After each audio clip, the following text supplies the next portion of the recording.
السلام علیکم ورحمۃ اللہ وبرکاتہ۔ بسم اللہ الرحمن الرحیم۔ والمعلل بفتح اللام اسناد فیہ علل واسباب غامضۃ خفیہ قادحۃ فی الصحۃ یتنبہ لها الفضاق المہرا من اہل هذا الشان كإرسال في الموصول ووقف في المرفوع ونحو ذلك۔ معلل کے بارے میں کہتے ہیں لام کے فتحے کے ساتھ۔ یہ معلل باب تفعیل سے اس میں مفعول کا صیغہ ہے۔ معلل وہ سند ہے جس میں ایسے دقیق و خفی اسباب و علل ہوتے ہیں جو حدیث کی صحت کو مجروح کرتے ہیں۔ یتنبہ لها الحذاق المہرہ، حذاق یہ حاذق کی جمع ہے اور مہرہ یہ ماہر کی جمع ہے، اور اہل ھذا الشان سے مراد یہ نقد و نظر میں جو معروف محدثین ہیں وہ مراد ہیں۔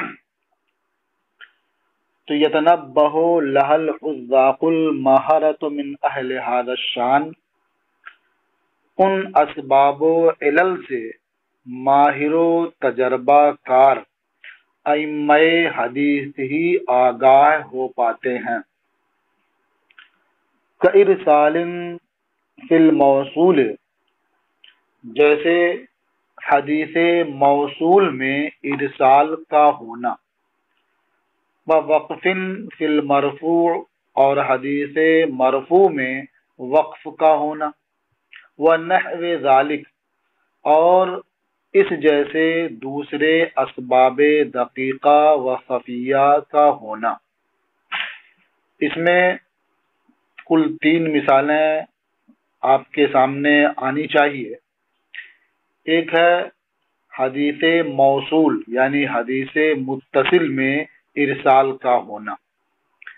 اس کا مطلب یہ ہے کہ ایک حدیث حقیقت میں مرسل ہے جسے ثقات نے روایت کیا ہے، مگر وہی حدیث کسی نے متصلاً روایت کی، تو وہ حدیث جو متصلاً روایت کی گئی ہے وہ بظاہر متصل صحیح ہوگی، لیکن در حقیقت وہ مرسل ہے اور اسے بظاہر سمجھا بھی نہیں جا سکتا۔ ہاں، جو ناقدین ہیں وہ دیگر روایات راجحہ کی روشنی میں اسے سمجھ لیتے ہیں۔ تو اب اس صورت میں یعنی جو حدیث حقیقت میں مرسل ہے اور ثقات نے ارسال کے ساتھ ہی روایت کیا ہے، مگر کسی نے اسی کو متصلاً روایت کر دیا، تو اس صورت میں وہ حدیث جو موصول ہے یعنی متصلاً مروی ہے وہ معلل ہوگی۔ اس کی مثال یہ حدیث ہے، قبیصۃ بن عقبۃ عن سفیان عن خالد الحذاء عن ابی قلابۃ عن انس رضی اللہ عنہ قال قال رسول اللہ صلی اللہ علیہ وسلم ارحم امتی ابو بکر الی آخرہ۔ تو یہ حدیث بظاہر متصل صحیح ہے، اس کے تمام روات ثقہ بھی ہیں، لیکن یہ حدیث حقیقت میں منقطع مرسل ہے، اسے ابو قلابہ نے مرسلاً روایت کیا ہے، جیسا کہ دیگر روایات راجحہ اس پر دال بھی ہیں۔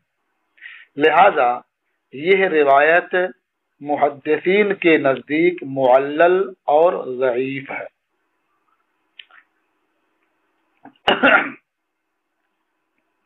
یہ ایک مثال ہوئی۔ دوسری مثال کیا ہے کہ حدیث مرفوع میں وقف کا ہونا۔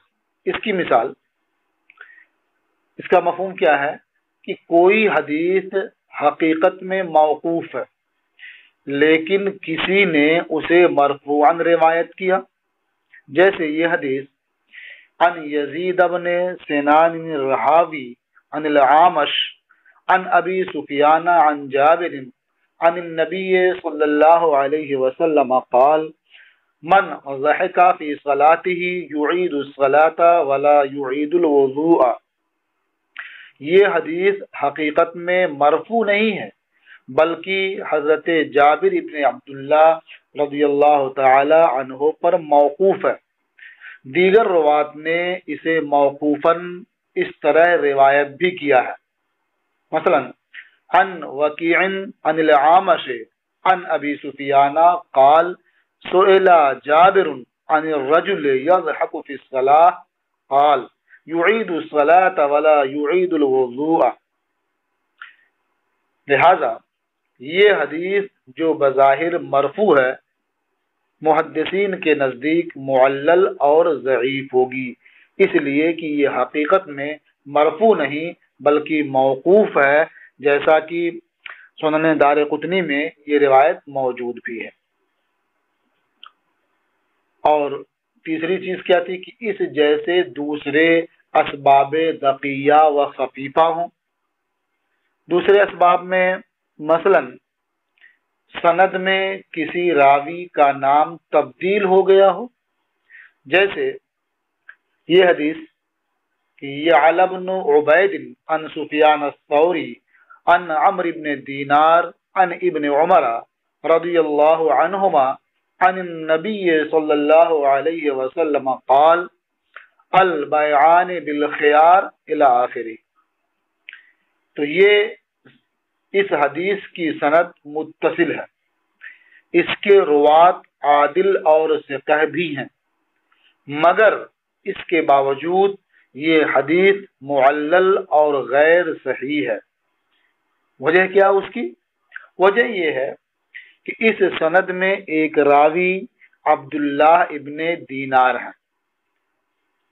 اس سند میں ایک راوی عبداللہ ابن دینار ہیں جنہوں نے ابن عمر سے اس حدیث کی روایت کی ہے، لیکن یہاں ابو یعلا کو وہم ہوا اور انہوں نے عبداللہ ابن دینار کی جگہ دوسرے ثقہ راوی عمر ابن دینار کا ذکر کر دیا، جیسا کہ ابھی آپ نے سنا، یعنی عن سفیان الثوری عن عمر ابن دینار عن ابن عمر۔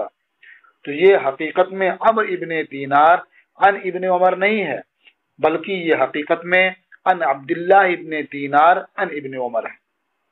تو یہاں راوی کے وہم کی وجہ سے ایک راوی کا نام تبدیل ہو گیا۔ تو یہ سب ایسے خفی اور دقیق اسباب ہیں جنہیں عام محدثین بھی نہیں سمجھ پاتے۔ اچھا، وقد يقتصر عبارة المعلل بكسر اللام عن إقامة الحجة على دعواه كالصيرفي في نقد الدينار والدرهم۔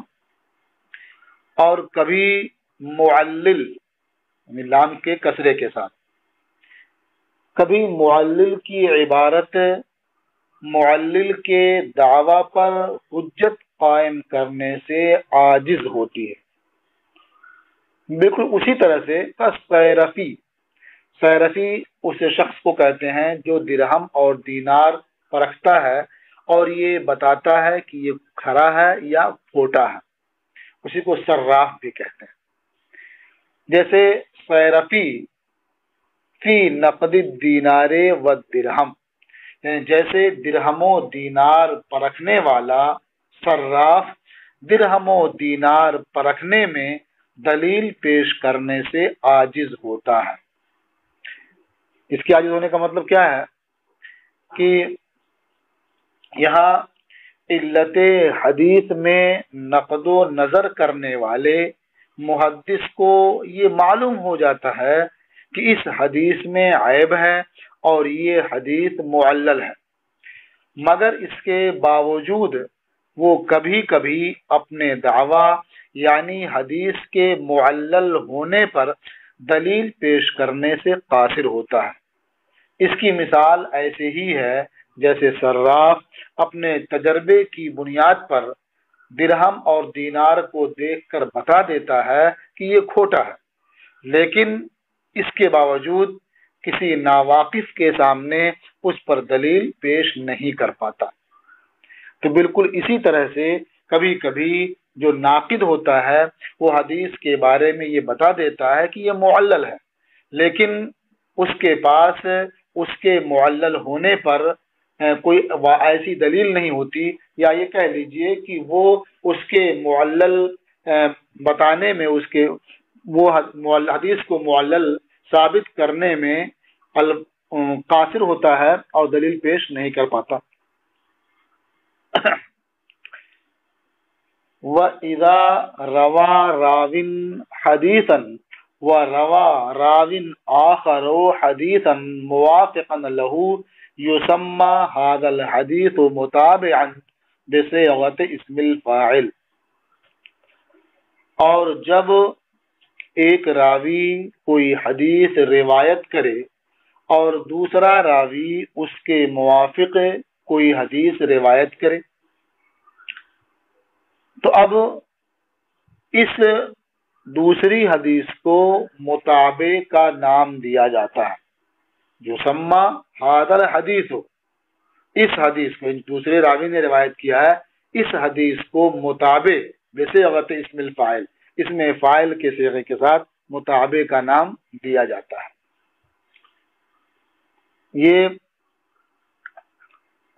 یہ دوسری حدیث کا نام متابع ہو گیا، اور جس حدیث کے موافق یہ حدیث ہے، یعنی پہلی جو حدیث ہوئی اس کو متابع بصیغہ اسم مفعول کہا جاتا ہے، اور جو یہ موافقت ہوئی اس موافقت کو متابعت کہا جاتا ہے۔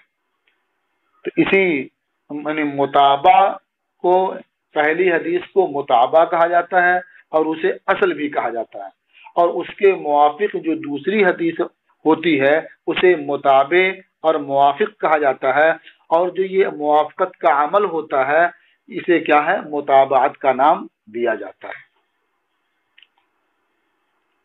وَهَذَا مَعْنَى مَا يَقُولُ الْمُحَدِّثُونَ تَابَعَهُ فُلَانٌ، اور یہی محدثین کے قول تابعہ فلان، یعنی فلاں نے اس کی متابعت کی، فلاں نے اس کی متابعت کی، تو یہی تابعہ فلان کا معنی و مفہوم ہے۔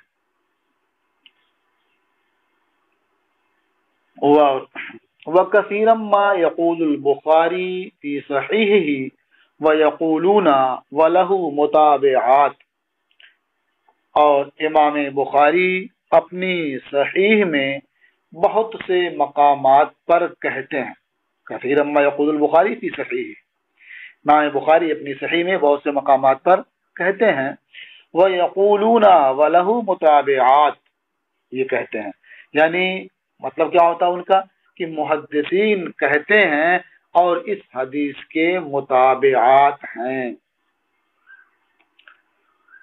اب اس کی مثال صحیح بخاری کی یہ حدیث ہے، حدثنا آدم قال حدثنا شعبۃ عن عبد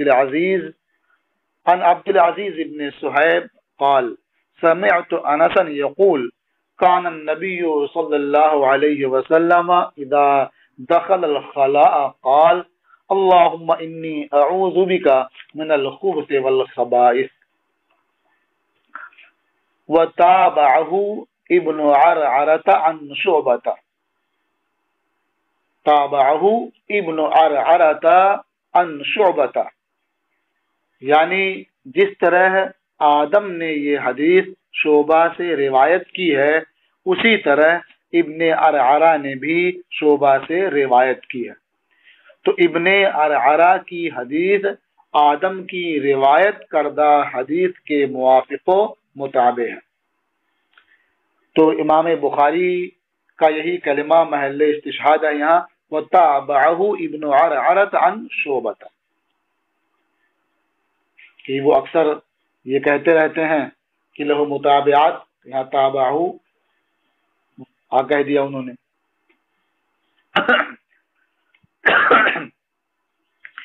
والمتابعت یوجب التقویۃ والتائید، اور متابعت تقویت اور تائید کا باعث ہوتی ہے، یعنی اس سے کبھی ایسا ہوتا ہے کہ حدیث صحیح اصح کے درجے تک پہنچ جاتی ہے، اور حدیث حسن متابعت کی وجہ سے صحیح ہو جاتی ہے، بلکہ بسا اوقات متابعت کی وجہ سے حدیث ضعیف درجہ حسن کو پہنچ جاتی ہے۔ تو اس سے معلوم ہوا کہ متابعت یہ تقویت اور تائید کا باعث ہوتی ہے۔ ولا يلزم ان يكون المتابع مساويا في المرتبة للأصل وإن كان دونه يصلح للمتابعة، اور متابع کے لیے یہ لازم نہیں ہے کہ وہ مرتبہ میں اصل یعنی متابع کے مساوی ہو، اگر متابع اصل سے کم درجہ ہو تب بھی متابعت کے قابل ہوتا ہے، یعنی دوسرے راوی کا، جو بعد میں روایت کر رہا ہے، دوسرے راوی کا مرتبہ تعدیل میں پہلے راوی کے مساوی ہونا ضروری نہیں ہے، بلکہ وہ دوسرا راوی اگر ضعیف ہو تب بھی پہلے قوی راوی کے لیے متابع ہو سکتا ہے، یعنی اس کی روایت اس پہلے راوی کی روایت کو قوت پہنچائے گی اور اس سے اس کا مرتبہ بڑھ سکتا ہے۔ والمتابعت قد يكون في نفس الراوی وقد يكون في شیخ فوقه، اور متابعت کبھی نفس راوی میں ہوتی ہے اور کبھی اس سے اوپر کے شیخ میں ہوتی ہے۔ جب متابعت نفس راوی میں ہو، یعنی ایک راوی اپنے شیخ سے کوئی حدیث روایت کرے اور دوسرا راوی وہی حدیث اسی شیخ سے اسی سند کے ساتھ روایت کرے تو اسے متابعت تامہ کہتے ہیں۔ اس کی مثال وہ حدیث ہے جسے امام شافعی نے اس طرح سے روایت کیا ہے، عن مالک عن عبداللہ ابن دینار عن ابن عمر رضی اللہ عنہما قال ان رسول اللہ صلی اللہ علیہ وسلم قال الشہر 29 الی آخرہ۔ یہ ایک حدیث ہوئی۔ اسی حدیث کو امام بخاری نے حضرت عبداللہ ابن مسلمہ قانبی سے اس طرح روایت کیا ہے، حدثنا مالک عن عبداللہ ابن دینار عن ابن عمر رضی اللہ عنہما۔ اس کے بعد وہی متن ہے جو اوپر مذکور ہے، یہ جو بھی آپ نے سنا۔ تو امام شافعی اور عبداللہ ابن مسلمہ قانبی دونوں نے یہ حدیث امام مالک سے اسی سند و متن کے ساتھ روایت کی ہے، لہذا یہ متابعت تامہ، اسی کو متابعت تامہ کہا جاتا ہے۔ اچھا، اور اگر یہ متابعت نفس راوی میں نہ ہو بلکہ اس سے اوپر کے کسی شیخ میں ہو تو اسے متابعت ناقصہ کہا جاتا ہے۔ اس کی مثال وہ حدیث ہے جسے ابن خزیمہ نے اس طرح روایت کیا ہے، عاصم بن محمد عن ابیہ محمد بن زید عن جدہ عبداللہ بن عمر رضی اللہ عنہما۔ اس کے بعد متن کے الفاظ یہ ہیں، وَإِنْ غُمَّ عَلَيْكُمْ فَأَكْمِلُوا 30، جو حدیث ہم نے ابھی پیش کی تھی تو شروع کا حصہ پیش کر دیا تھا، اور آخر میں یہ الفاظ اس میں اس طرح سے۔ ابن خزیمہ کی یہ روایت امام شافعی کی روایت کے موافق و مطابق ہے، لیکن یہ موافقت و مطابعت نفس راوی میں نہیں ہے، اس لیے اس کا نام مطابعت قاصرہ رکھا جاتا ہے۔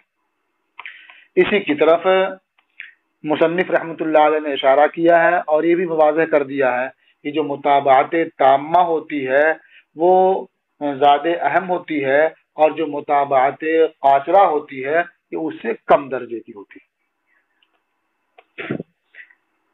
کہتے ہیں والاول اتم واکمل من الثانی، اور ان میں پہلی قسم یعنی مطابعت تامہ، دوسری قسم یعنی مطابعت قاصرہ سے زیادہ تام اور زیادہ کامل ہوتی ہے۔ لأن الوہن فی اول الاسناد اکثر و اغلب، اس کی دلیل بھی دے دیتے ہیں، اس لیے کہ کمزوری سند کے شروع میں زیادہ ہوتی ہے، یہی غالب ہے۔ تو جب نفس راوی میں مطابعت ہو جائے گی تو یہ کمزوری شروع سے ہی ختم ہو جائے گی۔ والمتابع ان وافق الاصل فی اللفظ والمعنى يقال مثله، وان وافق فی المعنى دون اللفظ يقال نحوه۔ اور متابع اگر لفظ و معنی دونوں میں اصل یعنی متابع کے موافق ہو تو اسے مثلہ کہا جاتا ہے، مثلہ سے تعبیر کیا جاتا ہے۔ اور اگر معنی میں موافقت ہو لیکن لفظ میں نہ ہو، دون اللفظ، لیکن لفظ میں نہ ہو، یقال نحوہ، تو اسے نحوہ سے تعبیر کیا جاتا ہے۔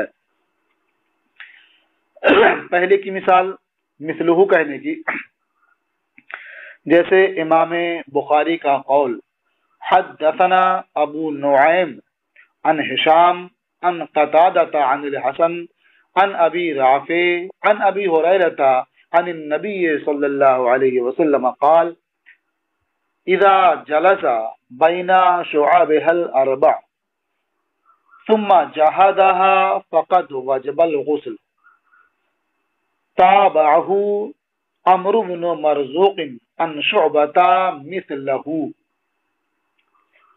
وقال موسى حدثنا ابان حدثنا قتادة اخبرنا الحسن مثله۔ تو امام بخاری نے صاف صاف واضح کر دیا اور کہہ دیا کہ ان شعبة مثله، اور کہہ دیا اخبرنا الحسن مثله۔ تو معلوم ہوا کہ یہ مطابعت جو لفظ اور معنی دونوں میں ہو تو اسے مثلہ سے تعبیر کیا جاتا ہے، اور یہ کہا جاتا ہے کہ یہ حدیث اس کے مثل ہے یا انہوں نے اس کے مثل روایت کیا ہے۔ اور اگر صرف معنی میں موافقت ہو تو یہ کہا جاتا ہے کہ نحوہ، لغت کے لحاظ سے اس کا معنی بھی ہوا کہ یہ اسی طرح سے ہے، یہ اسی کے مثل ہے، لیکن محدثین کی اصطلاح میں فرق ہو جاتا ہے اس لفظ کو دیکھ کر کے کہ نحوہ کا اگر اطلاق کرتے ہیں تو اس کا مطلب صرف معنی میں موافقت ہے، اور مثلہ کا اطلاق کرتے ہیں تو اس کا مطلب لفظ اور معنی دونوں میں موافقت ہے۔ نحوہ کہنے کی ایک مثال امام بخاری رحمۃ اللہ تعالی علیہ کا یہ قول ہے حدثنا اسماعیل بن ابی اویس قال حدثني مالك عن هشام بن عروة عن أبي عن عبد الله بن عمرو بن العاص قال سمعت رسول الله صلى الله عليه وسلم يقول إن الله لا يقبض العلم انتزاعا ينتزعه من العباد إلى آخره۔ تو اس میں امام بخاری نے اس حدیث کے آخر میں فرمایا قال الفربری حدثنا عباس قال حدثنا قتيبة حدثنا جرير عن هشام نحوه۔ جو امام بخاری نحوہ کہا، اس کا مطلب کیا ہے کہ یہ فربری کی جو روایت ہے یہ لفظ میں اس کے موافق نہیں ہے، صرف معنی میں اس کے موافق ہے۔ وَيُشْتَرَطُ فِي الْمُتَابَعَةِ أَنْ يَكُونَ الْحَدِيثَانِ مِنْ صَحَابِيٍّ وَاحِدٍ، اور متابعت میں شرط ہے کہ دونوں حدیثیں، یعنی اصل اور متابع، اصل اور متابع، اس لیے کہ اصلی کو متابع کہتے ہیں اور جو اس کے بعد ہے وہ متابع، تو شرط ہے کہ دونوں حدیثیں یعنی اصل اور متابع ایک ہی صحابی سے مروی ہوں۔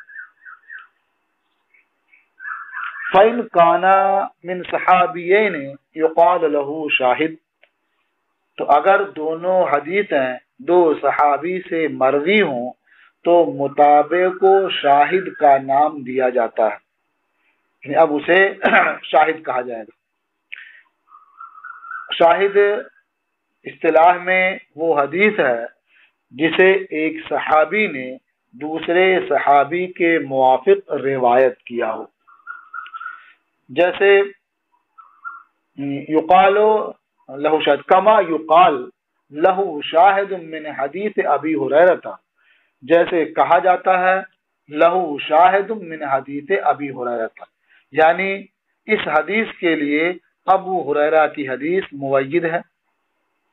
وَيُقال لَهُ شَوَاهِدُ، اور یوں بھی کہا جاتا ہے کہ لَهُ شَوَاهِدُ، یعنی کئی حدیثیں اس حدیث کی مؤید ہیں، یا کہا جاتا ہے یشہد بہ حدیث فلاں، یعنی فلاں کی حدیث اس کی موافقت کرتی ہے۔ وَبَعْضُهُمْ يَخُصُّونَ الْمُتَابَعَةَ بِالْمُوَافَقَةِ فِي اللَّفْظِ وَالشَّاهِدَ فِي الْمَعْنَى، اور بعض محدثین متابعت کو لفظ میں موافقت کے ساتھ اور شاہد کو معنی میں موافقت کے ساتھ خاص کرتے ہیں۔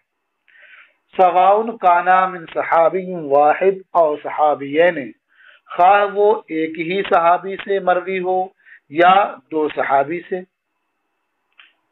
وقد یطلق الشاہد والمتابع بمعنى واحد، اور کبھی شاہد و متابع کو ایک ہی معنی میں بولا جاتا ہے۔ والامر فی ذلک بین، اور اس سلسلے میں معاملہ بالکل واضح اور صاف ہے، یعنی یہ الگ الگ اصطلاحات ہیں اور ہر شخص کو اس بات کا اختیار ہے کہ وہ اپنی مرضی کے مطابق اصطلاح بنائے۔ تو اگر بعض نے اس طرح کی اصطلاح بنائی اور بعض نے اس طرح کی اصطلاح بنائی تو اس میں کوئی جھگڑا نہیں ہے۔ وَتَتَبُّعُ طُرُقِ الْحَدِيثِ وَأَسَانِيدِهَا لِقَصْدِ مَعْرِفَةِ الْمُتَابِعِ وَالشَّاهِدِ يُسَمَّى الْاعْتِبَارِ، اور متابع و شاہد کی معرفت کے لیے حدیث کے طرق اور اسانید طرق کو تلاش کرنا اعتبار کہلاتا ہے، یعنی اس کا نام اعتبار رکھا جاتا ہے۔ یہاں اسانیدہا میں جو ہا ضمیر ہے اس کا مرجع طرق ہے، حالانکہ اس سے واضح ہے اگر یہاں مذکر کی ضمیر ہوتی تو زیادہ آسان اور واضح ہوتا اور معنی ہوتا حدیث کے طرق اور اس کی اسانید، اور اسانید حدیث یہ طرق حدیث کے معنی میں ہے، تو یہ عطف جو ہے تفسیر کے لیے ہو جاتا، لیکن یہاں ضمیر مؤنث کی ہے اس لیے اس کا مرجع طرق کو قرار دیا جائے گا۔ تو متابع اور شاہد کی معرفت کے لیے حدیث کے طرق اور اسانید طرق کو تلاش کرنا اعتبار کہلاتا ہے۔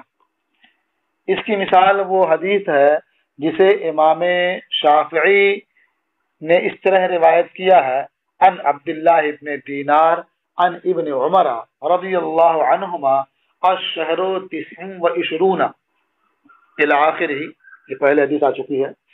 اس حدیث کے لیے عبداللہ ابن مسلمہ قانبی والی حدیث متابع ہے، جیسا کہ ابھی آپ نے پڑھ لیا۔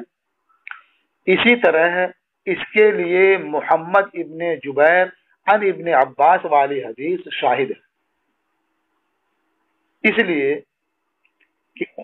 کہ انہوں نے عبداللہ ابن دینار عن ابن عمر والی حدیث کے مثل ذکر کیا،